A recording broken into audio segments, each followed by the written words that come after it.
everybody. Science and technology have come a long way in the advancements of sickle cell trait and disease in the last 5 years. However, if you were born in the 70s, you had very few options for treatment with limited support for research and development. Little to no buy in from the federal government in those days, coupled with healthcare providers having virtually no knowledge or expertise in how to care for individuals living with sickle cell trait and disease. We'll enter our next guest. She's an author, podcaster, marriage coach, YouTuber, retired psychology professor, a wife, and a mom born in the 70s. She has experienced many struggles before the progress we now know. However, some interesting things have happened to her along her journey that are truly noteworthy and share-worthy. And join me in welcoming to Living Your Life, Miss Adinah Johnson. Hi, Adina. Hey, How you doing? I'm doing amazing. How are you? I'm doing well. I'm doing well. Well, it's my co-host, Dr. Hebert, as you know. I know Hi, you two Adina. guys know each other. I can see the smiles already. We do. Once again, I'm on the outside. Don't know nobody but just That's, Hebert. no, let me tell you something. She is a true pioneer, as are you, Kier Spates. Hey, So man, I'm not saying I don't know that, Dr. Hebert. I'm just here just to spread the good word. Adina, thank you so much for coming on Thank you to for Living having Your me. Life. You know, this is something me and Dr. Hebert do, and we really greatly appreciate you coming on here. So we are so glad to have you. I'm excited myself just to dive into this story because this is something like you're an amazing. Did you see all the titles she had, Dr. Hebert? Yeah, look, when it said to wife and mom, I was like, that's enough. Yeah, that And was then you enough right start doing there. everything else. But then a podcaster, a marriage coach, a retired psychologist professor. I mean, goodness, you do everything. Yeah. They didn't think I was going to make it. I had to hit the ground running. You know that, and that's so true because many people don't believe that people living with sickle cell trait have symptoms that often are uncomfortable for us. I know you experience a lot of the things, and so you had to overcome a lot of hurdles. You really did. So your story is just so interesting. So let's just get into it. Let's get to the beginning. Uh, just tell our listeners what it was like when you discovered your diagnosis with sickle cell trait. Just tell us what was that like for you?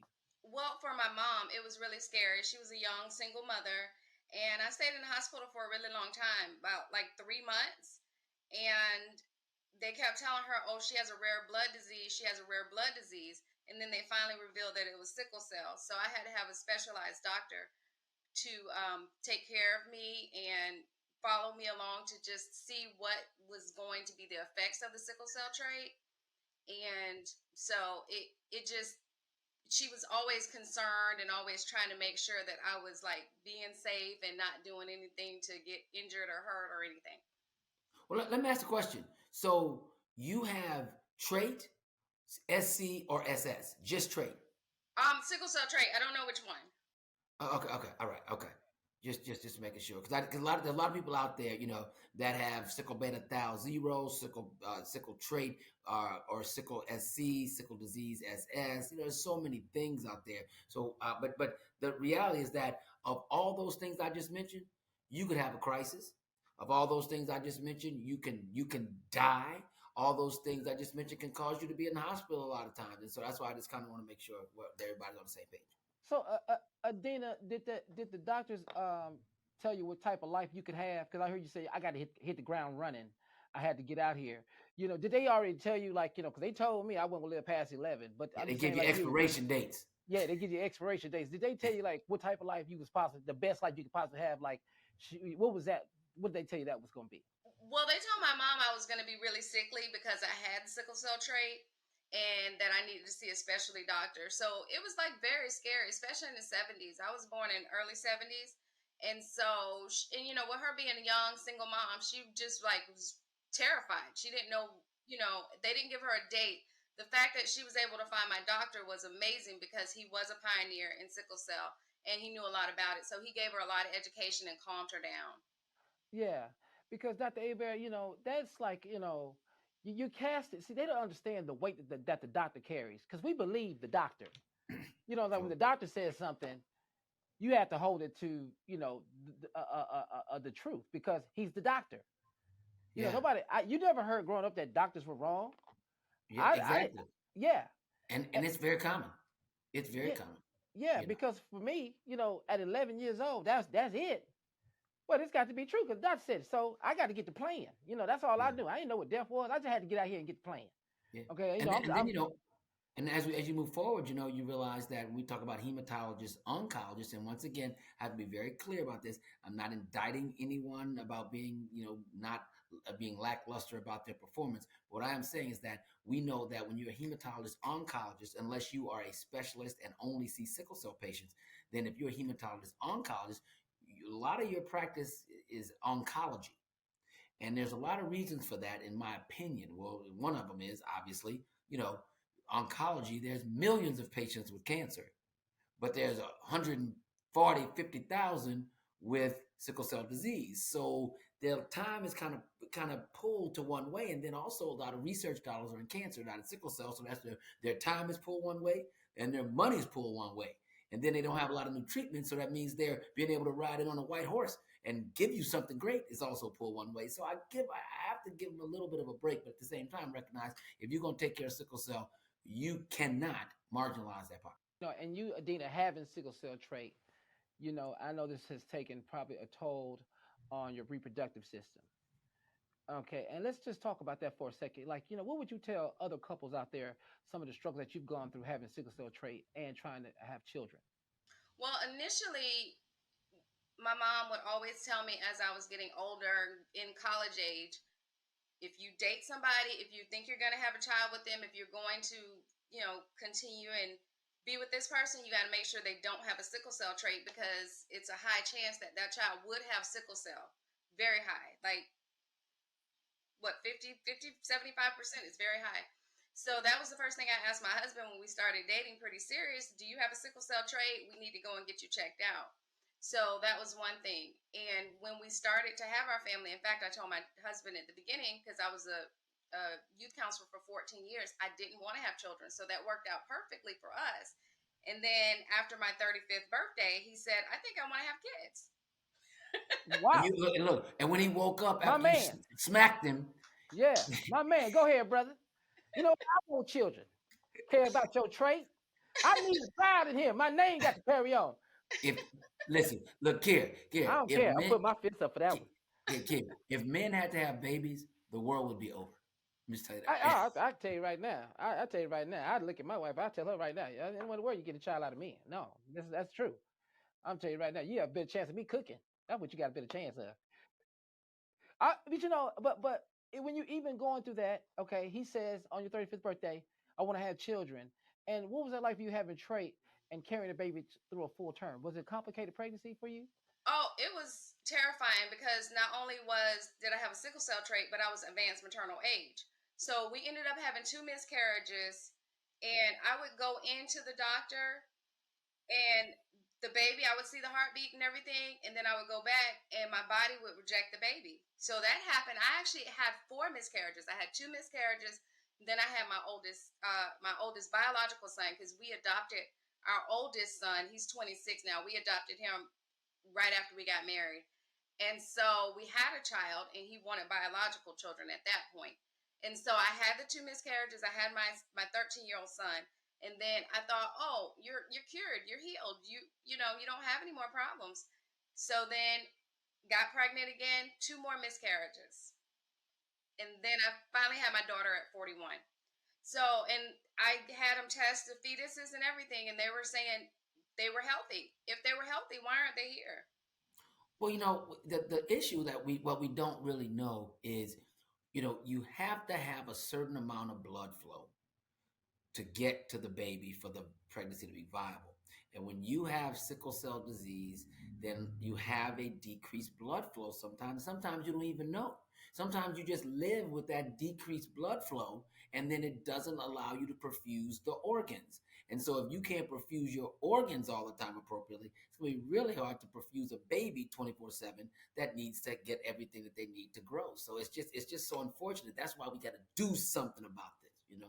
Yeah, yeah, we really do. And I did not know that was a serious issue for you having a child. Because that's a natural feeling to want to be a mother. I shouldn't think it should come in handicapped because I have a trait though. and you don't understand that until you get to this point. And then, so how did your husband feel about this? Well, for the longest time, we both felt like failures. We just wanted to grow our family. We had our oldest son who was adopted, and then we just wanted to grow our family. So it was like a real challenge. And then it's like, I talk about it in my book. When I did get pregnant with my daughter, my husband was just on pins and needles. I could not, he was GPS in my phone. He went, he went batty because He he went was full afraid. stalker. He was afraid that I would lose the baby and he Hey, wouldn't be there. Yeah. So, hey. so immediately, once I had my daughter, he went and got a vasectomy immediately. So he was Yeah. he was keeping track of you the whole time. He was driving Yeah. me crazy because Hey, I was hey, like, I was hey. working. Yeah, he was driving me crazy. Yeah, I he, was hey, working, just Dr. trying to. Hebert. Dr. Hebert, he was tracking her so good. Hey, what you doing in Publix on aisle 5? You at And look, Publix on aisle 5. I'm and looking while he's at there, give me one of them cakes. Give me one of them cakes, because probably got good cakes. Hey, let me ask a question. When, as you move forward in this whole thing, you said something at the beginning I want to go back to. You said, well, you checked for people if you were dating them to see if they have trait. So there's this thing kind of floating around. If you have trait, we can't date, right? So that's kind of this thing. But a lot of people find that very offensive because they're like, you can't really, hold back on love from somebody, blah blah blah. And I actually had a patient today who is on her third baby. She had the first baby. Baby did not have sickle cell disease, but she and her husband both have trait. The second baby has hemoglobin SS, which is the most severe type, and now she's pregnant again. And I asked her, I was like, you have a lot of problems with the kid. What's going on? Why you do this? She said, well, maybe God just wanted me to be a mother to sickle cell children. Now, like I said, I don't take a stance on either way, and I do lean more towards what you say. That look, we need to figure this out. But I think the most important thing is whatever you decide to do, you just need to know. You see what I'm saying? You just need to know. So if you say, I want to do it, fine. If I don't want to do it, fine. But you need to know. And I think that's what this show is about, getting people to get their status so they can know. Yeah. Did he know? He didn't know already. He had to get tested, right? He had to get tested, yes. Yeah, that's a good brother there, because I ain't never heard the phrase, if you got trait, we can't date. Because I had disease. I was dating everything. That's what I was doing. I had disease and going with it. I Well, didn't look, ask nobody about nothing. I ain't even asked if they had a cold. I was just dating. well, remember the Alamo? Yeah. That's what they have in Texas. See that big star behind there? It was Yeah. all Remember Junior. Yeah, That was that's all I was doing. I was out here dating, but as I got older, I realized I had to start understanding my own disease, and so then I had to start making changes because it does affect it. That's why I don't have children. That's why I don't have children now, because I was afraid to give this disease to my own child, because I can't be the parent and we both in the hospital at the same time. That's a reality. I I just and it bothered my mind so much that I said, I'm just not gonna do it. I just don't do it. I want to do what you guys are doing. I just rather adopt. I'd rather adopt somebody and pour into them the principles that I have about life and let them go on and carry my family name. Because it's just that painful to have this disease. And you understand that, man, I can't see myself rushing my child to the hospital and we both got to go in at the same time. And that's a reality, Adina. That's just reality with the world we live in. Because now, do your children have the trait now? My son does. Yes, your son has a trait now. Yes. And so, now you got to have that conversation with him about trait and what this is going to be for your life. But the thing about it is, he can look at you and have a perfect example of how to have a healthy living life, like how to have a successful life, even living with trait. We actually have had that conversation, an ongoing conversation about it. One thing that is important to me is when you have a sickle cell trait, giving blood is important. So he and I talk about it quite a bit about how you have special blood, special to the lab. You can help sickle cell patients. You can help people that are going through crisis to Yes. get healthier. Yeah. And let's just talk about this too. It's a special person to you. You tell me about Dr. Charles D. McIntosh. Oh my God, he's a pioneer. He's amazing. He's in the Jacksonville area back in the 70s, and he started the whole. When they told my mom I had to go to a special doctor, they sent us to Dr. McIntosh, and he just put my mom at ease. It was just a really good experience. And recently, when I was writing my book, I was watching PBS, and I was like, "There's my doctor." He was on Yeah, TV talking about sickle cell and the work he did back in the 70s when I was coming up. He's an amazing. They have a building named after him. yeah, UF has a building, Shands, UF Shands, and they're also the Kappas are doing a building for him next year. I think yeah. he'll turn 93 or 96 next year. Because Dr. McIntosh, he he became Jacksonville's first black pediatrician. This is I'm talking about the first black pediatrician with a private practice back in 1958 in Jacksonville. I mean, man, he's been doing this a very long time. I mean, he Black started folks, six. look, black folks couldn't even vote. Yeah, He had been to man, medical school and graduated. yeah, man. I mean, he started the Sickle Cell Disease Association of Northeast Florida back in 1969. I mean, this gentleman has been doing this for a very long time, and he's been your doctor ever since. He was my doctor when I was a kid. Once I got out of the pediatrician phase, about 12, he transitioned me to a different doctor. Yeah, because you said you put him in your book. Your book is called Butterfly Blue. The pain and infertility and the power of forgiveness. Why did you write this book? That's a very powerful title. Well, I wrote the book because I did want individuals to understand that just because you have a sickle cell trait, you can still succeed. You can still live your life. You can still further your career. You can do anything you want to do. You can do anything you set your mind to.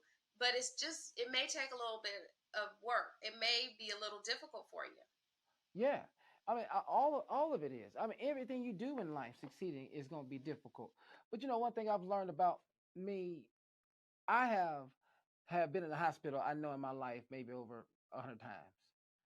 I know that in my entire life, and I came out every single time. Sometimes it was close, sometimes it wasn't. But you know what I've learned to do though is persevere. I'm talking about in just life circumstances, persevere. Because when you're in a hospital, you're fighting for your life. You have to really think about what you're doing. You have to focus on wanting to be here. And that's how I had to learn how to persevere through problems and issues I was going through in life, goals, failures, fighting depression, all of those things. Because of sickle cell, I've learned to persevere. Like, I don't get mad if my light bill late no more. Light bill really don't mean much if you almost died. That's right. You could be in So the I mean, dark and be alive. You could be yeah, alive and in the dark. I'd be glad. I'd be like, woohoo, man, it's so dark in here. But I'm here though to see this. That's right.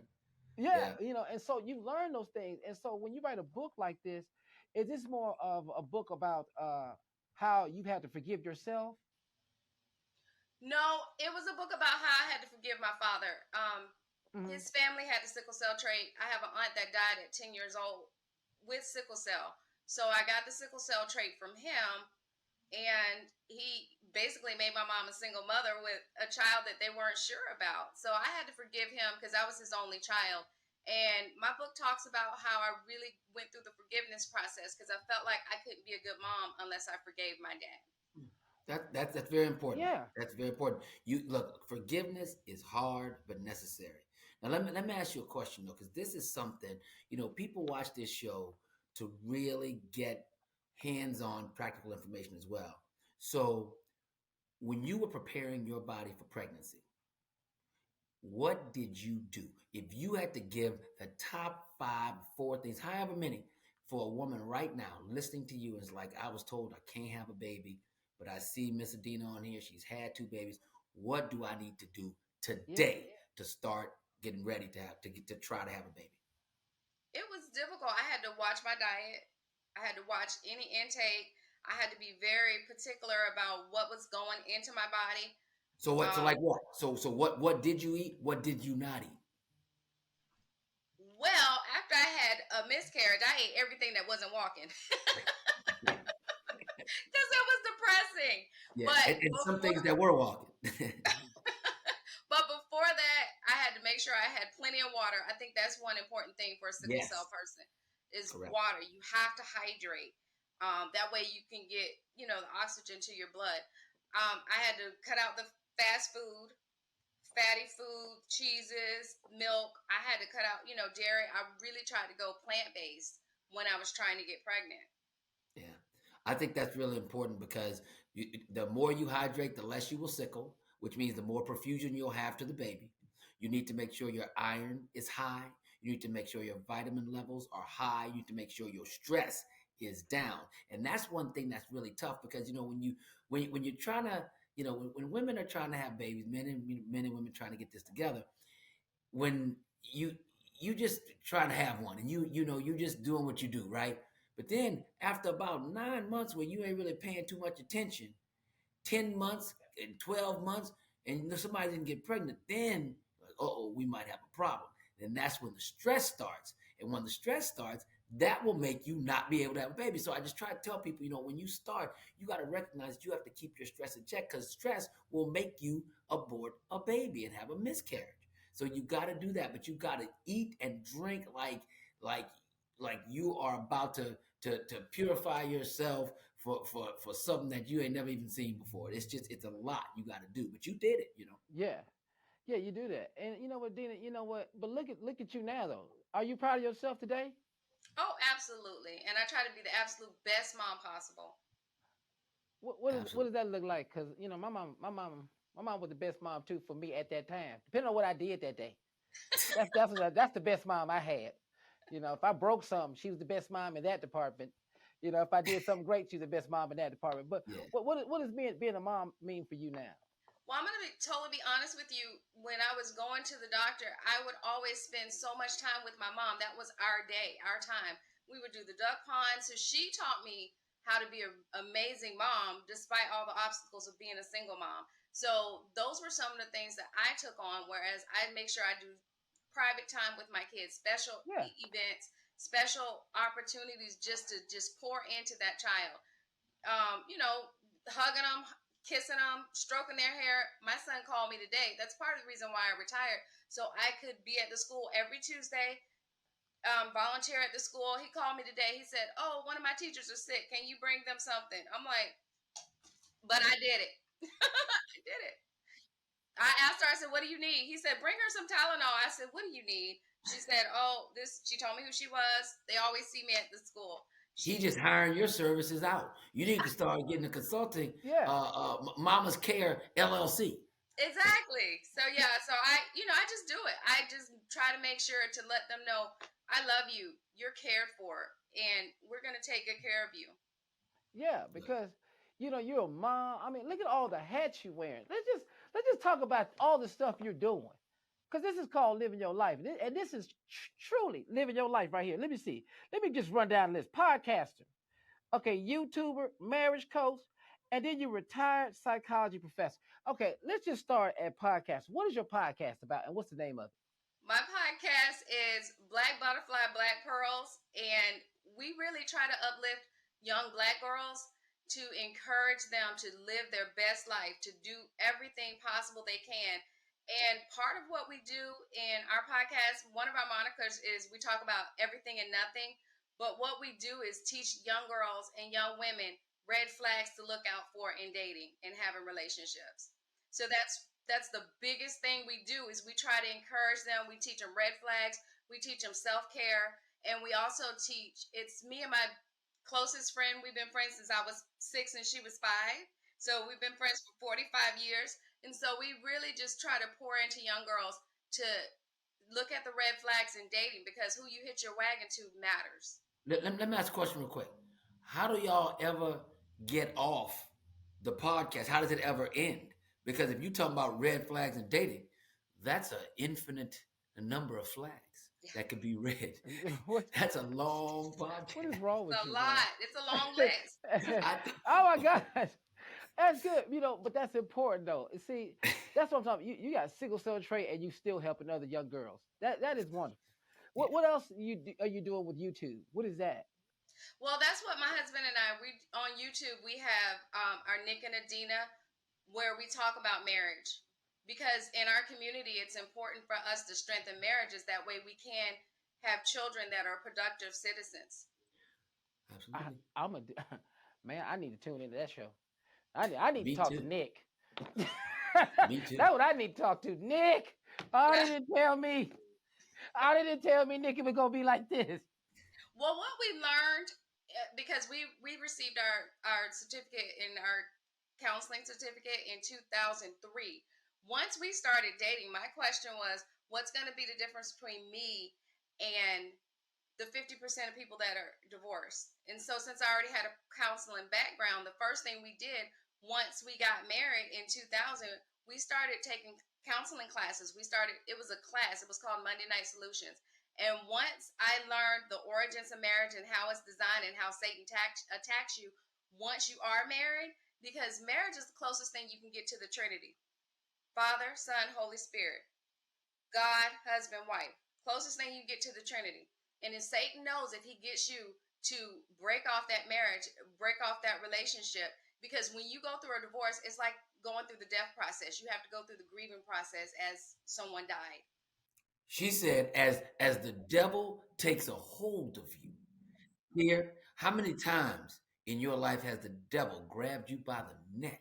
I've had several times. Man, The I'm not even devil gonna just count. I'm not throwing my business out here on this podcast for sickle cell. I'm not throwing my marriage out here. the devil just did this. Man, I can't tell you, bro. I can't even tell you, man. I understand that. Well, Adena, man, you've been a great guest for us today, Adena. Before I go, let everybody know where they can find you at, and then tell them at the end what it is that you want to see happen in the sickle cell community. If you could just talk to one person and change their life, what would you say?